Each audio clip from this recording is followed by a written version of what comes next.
সবচেয়ে ভয়ঙ্কর ঘটনাগুলোর মধ্যে একটা মিল থাকে, সেগুলো শুরুতে একদমই ভয়ানক বলে মনে হয় না। প্রবীরের ঘটনাটাও ঠিক এই রকমই।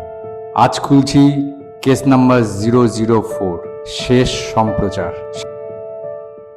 স্বাগতম মিস্ট্রিজ ইয়েট আনসলভডে। কয়েক বছর আগে উত্তর কলকাতার একটা বাড়ি খালি করার সময় একটা পুরনো রেডিও আর একটা ক্যাসেট পাওয়া যায়। সেই ক্যাসেটটার সূত্র ধরেই আমি প্রবীরের ঘটনাটা জানতে পারি।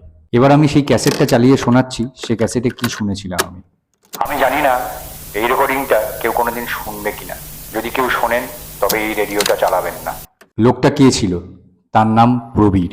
প্রবীর তার বাবা মারা যাবার পর সে একটা পুরনো রেডিও পায়। সে রেডিওটা ছিল 1958 সালের।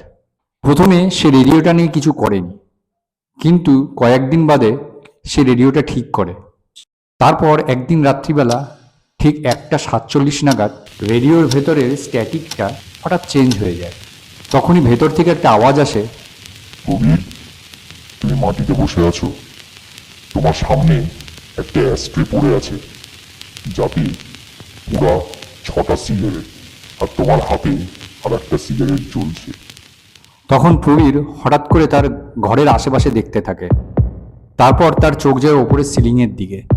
তখনই হঠাৎ করে তাকে বলে, তুমি এখন ছাদের ফাটলের দিকে তাকিয়ে আছো।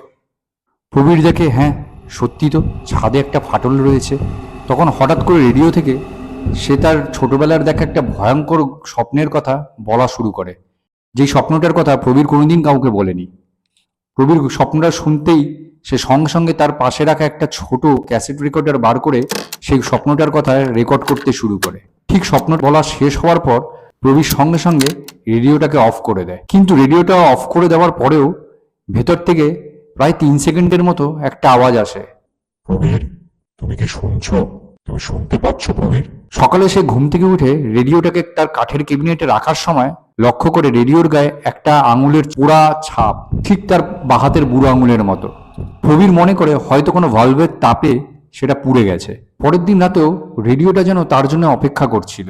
ঠিক আবার 1:47 নাগাদ আবার রেডিওটা অন হয়ে প্রবীরকে বলতে শুরু করে, প্রবীর, তুমি কি আবার আমার এই গল্পগুলো রেকর্ড করবে, যেটা তুমি কালকের অলরেডি করেছো? প্রবীর তখন অবাক হয়ে ভাবে, এ কি করে জানলো যে আমি এখন কি করতে চলেছি? এবার সেদিন রাতে কি হয়েছিল এটা জানতে হলে দেখতে হবে এপিসোড 2। তবে দেখা হচ্ছে আগামী দিন এপিসোড 2 নিয়ে। ভালো থাকুন, সুস্থ থাকুন।